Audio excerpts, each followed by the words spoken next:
जय हिंद दोस्तों, स्वागत है आप सभी का आपके अपने परिवार द लॉजिकल साइंस में। मैं हूं आलोक सिंह आतीश और उम्मीद करते हैं आप सभी अच्छे होंगे। मेरे मित्र, आप में से कई छात्रों को लगातार इस टॉपिक में दिक्कत रहती है कि गुरुजी चिन्ह परिपाटी मिरर हो या लेंस हो हमें समझ में ही नहीं आता है। तो मेरे मित्र, परेशान होने की जरूरत नहीं है, बने रहिएगा इस वीडियो के अंत तक। इस वीडियो के बाद से आप मिरर और लेंस से संबंधित साइन कन्वेंशन में कभी कंफ्यूज नहीं होंगे। मेरे मित्र, ध्यान में रखिएगा कि जब हम लोग साइन कन्वेंशन की बात करते हैं तो इसी को हम लोग हिंदी में क्या कहते हैं? आप कहेंगे चिन्ह परिपाटी कहते हैं। और आप सबों को मालूम है कि ये जो चिन्ह परिपाटी है ये किसके लिए होता है? तो आप सभी कहते हैं दर्पण एवं लेंस के लिए होता है। किसके लिए होता है?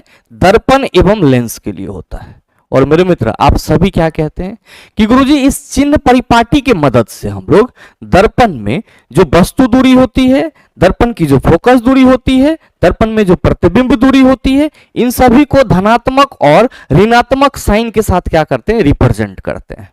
और सेम अगर हम लेंस की बात करते हैं तो आप सभी कहते हैं कि गुरुजी लेंस में भी जब हम लोग वस्तु के दूरी को धनात्मक या फिर ऋणात्मक या प्रतिबिंब दूरी को धनात्मक या ऋणात्मक, फोकस दूरी को धनात्मक या ऋणात्मक साइन के साथ रिप्रेजेंट करते हैं तो सर उसी को हम लोग लेंस के लिए साइन कन्वेंशन यानी कि चिन्ह परिपाटी कहते हैं। अब बहुत सारे छात्र यहाँ पे कंफ्यूज हो जाते हैं कि गुरुजी इसमें प्लस और माइनस कैसे होता है, ये हमें याद ही नहीं रहता है। तो मेरे मित्र, आप सभी बेसिक जो स्ट्रक्चर होती है मिरर और लेंस की ये तो सभी जान रहे हैं। आप कहेंगे बिल्कुल। जैसे अगर हम बात करें अवतल दर्पण की तो आप सभी कहेंगे कि गुरुजी ये दर्पण हमारा अवतल होगा। और अगर हम लोग बात करें किसकी? उत्तल दर्पण की, तो आप सभी कहेंगे गुरुजी ये दर्पण हमारा उत्तल होगा। और मेरे मित्र, आप सबों को मालूम है कि ये दर्पण का क्या होगा? ध्रुव। ये क्या होगा? फोकस। और ये क्या होगा? वक्रता केंद्र। इसी तरीके से अगर हम लोग इस उत्तल दर्पण की बात करेंगे तो ये P होगा, F होगा और C होगा। नो डाउट आप सबों को मालूम है पोल, फोकस और वक्रता केंद्र। ध्यान देंगे मेरे मित्र। अगर इसी तरीके से हमारा लेंस होगा तो क्या कहिएगा? आप कहेंगे कि गुरुजी ये हमारा उत्तल लेंस हो जाएगा। ये इसका क्या हो जाएगा? सर ऑप्टिकल सेंटर यानी कि प्रकाशिक दूरी हो जाएगा। ये इसको हम लोग प्रकाशिक बिंदु कहते हैं। अब इधर हमारा क्या होता है? आप कहिएगा सर मुख्य फोकस होता है। और मेरे मित्र, आप सभी कहते हैं कि सर इधर से भी फोकस दूरी के दो गुनी दूरी पर एक बिंदु होता है जिसको हम लोग 2f2 कहते हैं, और इधर भी आपका एक फोकस होता है। तो हम एक बेसिक स्ट्रक्चर की बात कर रहे हैं, तो अभी हम उतना डीपली नहीं जा रहे हैं। अब ध्यान देंगे कि जो हमारा अवतल दर्पण होता है मेरे मित्र, उस अवतल दर्पण में जो आपको संरचना दिखाई पड़ती है कुछ इस तरीके की, और आप कहते हो कि सर यहाँ पे भी ऑप्टिकल सेंटर होता है, और हम लोग कहते हैं ये अवतल दर्पण अवतल लेंस का मुख्य अक्ष हो जाता है। और मेरे मित्र, आप सभी क्या कहते हैं कि गुरुजी अवतल लेंस का जो मुख्य फोकस होता है वो कुछ इस तरह से होता है, यानी कि दर्पण के पीछे होता है। ये एक बेसिक संरचना है जो कि मेरे ख्याल से आप सभी को मालूम है।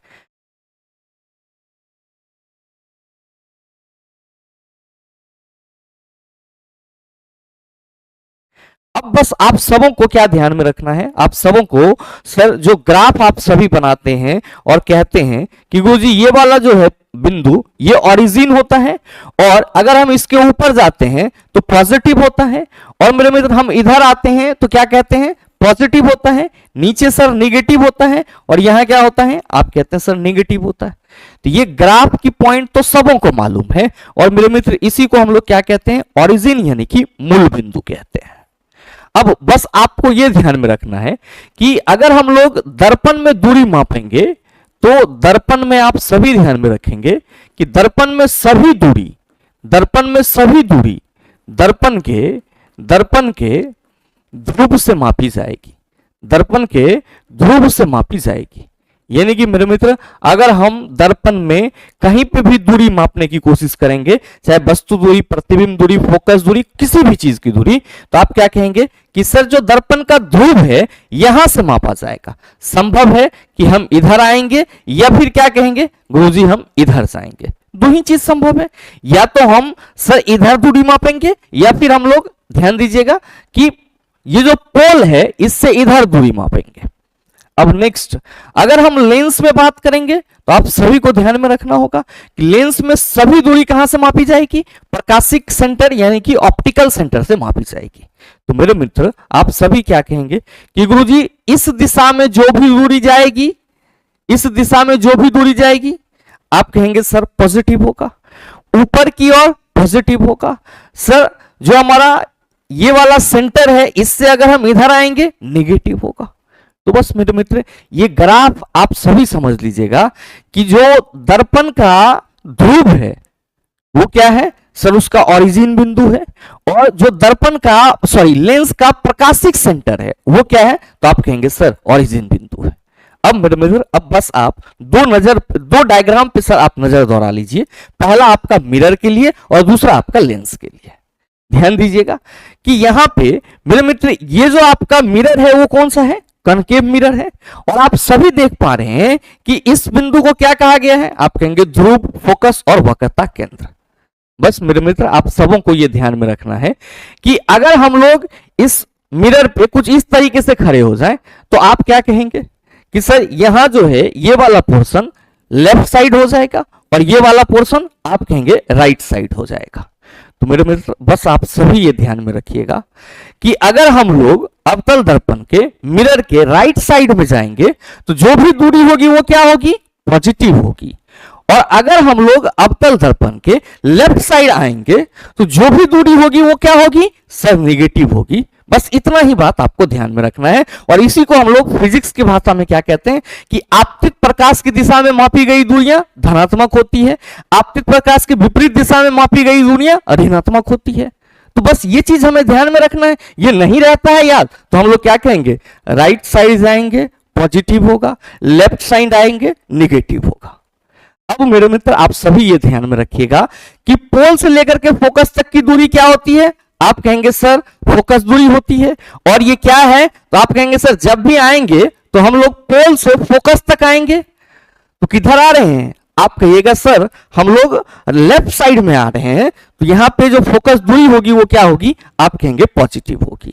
अब मेरे मित्र जो हमारा प्रतिबिंब बनेगा वो संभव है कि इधर बने या फिर इधर बनेगा, तो आप कहेंगे सर राइट साइड में प्रतिबिंब बनेगा तो प्रतिबिंब दूरी हम लोग क्या लेंगे, धनात्मक, लेफ्ट साइड में बनेगा तो हम लोग कहेंगे ऋणात्मक लेंगे। अब मेरे मित्र आप सभी ध्यान में रखेंगे, ऊपर की ओर जाएंगे तो सर जो हमारा दूरी होगा या जो हमारा वस्तु होगा उसकी ऊंचाई क्या होगी, आप कहेंगे पॉजिटिव, और मेरे मित्र अगर हम लोग नीचे मापेंगे तो आप सभी कहेंगे सर नेगेटिव होगा। तो ये ध्यान में रखिएगा, इसको HO कहते हैं और इसको क्या कहते हैं, HI, HO और HI। बाद बाकी आपको कुछ नहीं याद रखना है। अब इसी में आपको पता चल जाएगा कि गुरुजी अगर प्रतिबिंब नीचे की ओर बन रही है और उल्टा बन रहा है तो हम कहेंगे वास्तविक है, प्रतिबिंब ऊपर और सीधा बन रहा है तो हम कहेंगे काल्पनिक है। तो ये तो एक अलग कंसेप्ट है। बस पॉजिटिव और नेगेटिव किधर लेना है, तो आप कहेंगे सर दर्पण के ध्रुव से अगर हम राइट साइड चलेंगे तो सभी दूरी पॉजिटिव होगी, दर्पण के ध्रुव से अगर हम लोग लेफ्ट साइड आएंगे तो सभी दूरी क्या होगी, नेगेटिव होगी। और सेम कहानी मेरे मित्र क्या होगा, आप कहेंगे सर इसके लिए भी होगा, यानी कि उत्तल दर्पण के लिए भी होगा। उत्तल दर्पण में ये हमारा पार्ट आप कहेंगे सर लेफ्ट वाला होगा, ये वाला पार्ट आप कहेंगे राइट वाला होगा। अब उत्तल दर्पण में हम क्या कर रहे हैं, दर्पण के ध्रुव से किधर जा रहे हैं, राइट की ओर जा रहे हैं, तो आप क्या कहिएगा, आप सभी कहेंगे कि गुरुजी दूरी जो होगा वो हमारा धनात्मक होगा। और इसीलिए अगर हम लोग उत्तल दर्पण की फोकस दूरी को मापते हैं तो दर्पण के ध्रुव से किधर जाते हैं सर, राइट साइड की ओर जाते हैं, इसलिए हमारा फोकस दूरी उत्तल दर्पण का क्या होता है, धनात्मक होता है। और मेरे मित्र आप सभी यहां पे भी ध्यान में रखेंगे कि ये HO हो जाएगा और ये आपका HI हो जाएगा। और क्या कहिएगा कि गुरुजी सेम चीज रहेगा, ऊपर HO जो होगा वो HO यानी कि हाइट ऑफ ऑब्जेक्ट पॉजिटिव और sir height of image negative. मेरे मित्र सेम चीज आप किसके लिए याद रख सकते हैं, ध्यान देंगे, सेम चीज आप लेंस के लिए भी याद रख सकते हैं। बस आप सबों को यह ध्यान में रखना है कि ये जो हमारा लेंस है, ये जो हमारा लेंस है, इसका ये वाला बिंदु ऑप्टिकल सेंटर होता है जिसको हम लोग O कहते हैं, और सभी दूरी यहीं से मापी जाएगी। और मेरे मित्र इधर आपका F2 और इधर आपका 2F2, इधर आपका F1 और इधर आपका 2F1। क्या कहिएगा, आप सभी इसके लिए भी कहेंगे कि आपतित प्रकाश की दिशा में मापी गई सभी दूरियां आप कहेंगे धनात्मक होगा, आपतित प्रकाश की विपरीत दिशा में मापी गई दूरियां ऋणात्मक होगा। तो मेरे मित्र ये हमारा क्या है सर, लेफ्ट साइड, और ये क्या है हमारा राइट साइड। अब मेरे मित्र आप सभी ये ध्यान में रखना कि राइट साइड में अगर जा रहे हैं तो दूरी हम क्या लेंगे, आप कहेंगे पॉजिटिव लेंगे, और अगर हम लोग लेफ्ट साइड में आ रहे हैं तो सर जो भी दूरी मापेंगे वो क्या लेंगे, आप कहेंगे नेगेटिव लेंगे। और मेरे मित्र आप सबों को मालूम है कि उत्तल लेंस की फोकस दूरी आप क्या कहिएगा, दाएं तरफ होता है, तो इसीलिए उत्तल लेंस की फोकस दूरी क्या होती है, आप कहते हैं सर धनात्मक होता है। अब अगर हम लोग यहां पे बात करेंगे कि सर वस्तु हमारा यहां पे रखा हुआ है, तो आप सभी कहेंगे गुरुजी ऊपर की दूरी जो होगी वो हम लोग पॉजिटिव लेंगे, और जाहिर सी बात है कि ये हमारा हाइट ऑफ ऑब्जेक्ट यानी कि जो हमारा वस्तु की ऊंचाई होगी वो क्या होगी, पॉजिटिव होगी। और मेरे मित्र अगर हम इमेज फॉर्मेशन की बात करेंगे तो आप कहेंगे सर डाउनवर्ड में अगर बन रहा है तो हम लोग कहेंगे कि जो हमारा हाइट ऑफ इमेज होगा वो निगेटिव हो जाएगा। क्या हो जाएगा, निगेटिव हो जाएगा। अब मेरे मित्र आप सभी ये कह सकते हो कि गुरुजी अगर हम ऑप्टिकल सेंटर से उत्तल लेंस में राइट साइड की ओर जाते हैं तो जो दूरी होगी वो पॉजिटिव होगा, सर लेफ्ट में आते हैं तो जो दूरी मापी जाएगी वो क्या होगा, आप कहेंगे निगेटिव होगा। और मेरे मित्र वस्तु हो प्रतिबिंब हो अलग अलग स्थिति में बनेगा तो जाहिर सी बात है कि लेफ्ट और राइट का कॉम्बिनेशन वहां पे जरूर देखने को मिलेगा।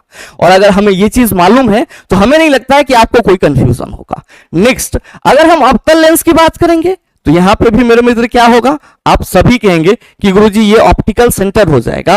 और इधर आएंगे तो आप कहिएगा सर राइट साइड होगा, और इधर आएंगे तो आप कहिएगा लेफ्ट साइड होगा। अब राइट साइड में जो भी दूरी मापी जाएगी आप कहेंगे सर पॉजिटिव होगा, और लेफ्ट साइड में जो भी दूरी मापी जाएगी आप कहेंगे गुरुजी निगेटिव होगा। क्या होगा, निगेटिव होगा। और मेरे मित्र चूंकि अवतल लेंस की फोकस दूरी कहां रहती है, आप कहेंगे सर अवतल लेंस के लेफ्ट में रहती है, इसीलिए हम लोग अवतल लेंस की जो फोकस दूरी है उसको क्या लिखते हैं, आप कहते हैं सर निगेटिव लिखते हैं। बाद बाकी यहां पे भी सर वस्तु की ऊंचाई पॉजिटिव, प्रतिबिंब की ऊंचाई आप कहेंगे गुरुजी निगेटिव लेंगे। और मेरे में जाहिर सी बात है कि इसमें भी अलग अलग स्थितियों में क्या होगा, वस्तु रखा जाएगा और प्रतिबिंब का निर्माण होगा, तो वो बाएं साइड है या दाएं साइड है, बस ये ध्यान में रखना है और हमारा काम तमाम हो जाएगा। बाद बाकी आप सभी कहेंगे कि गुरुजी इसमें जो सभी दूरी मापी जाएगी वो लेंस के प्रकाशिक केंद्र से मापी जाएगी। तो बस इतना सा बात अगर आपको मालूम है तो मुझे नहीं लगता है कि लेंस और मिरर से संबंधित अगर आपको साइन कन्वेंशन से रिलेटेड कोई सवाल दे दिया जाए तो आप उसका जवाब आसानी से न दे पाओ। साथ ही मेरे मित्र उम्मीद करते हैं कि छोटा सा वीडियो आप सबों को अच्छा लगा होगा और इस वीडियो से आपका चिन्ह परिपाटी का जो एक बेसिक उलझन था वो आपका क्लियर हुआ होगा। और अगर मेरे मित्र आपको वीडियो अच्छा लगा है तो वीडियो को लाइक कीजिएगा, ज्यादा से ज्यादा अपने दोस्तों के साथ शेयर कीजिएगा, और हाँ अगर आप चैनल पर नए हैं तो सब्सक्राइब करके बेल आइकन दबा लीजिएगा ताकि इस तरह के एग्जाम रिलेवेंट वीडियो का नोटिफिकेशन सबसे पहले आपके पास पहुंचे और आप उसको सबसे पहले देख पाओ। मिलते हैं फिर अगले वीडियो सेशन में, तब तक के लिए best of luck. Thank you, have a nice day.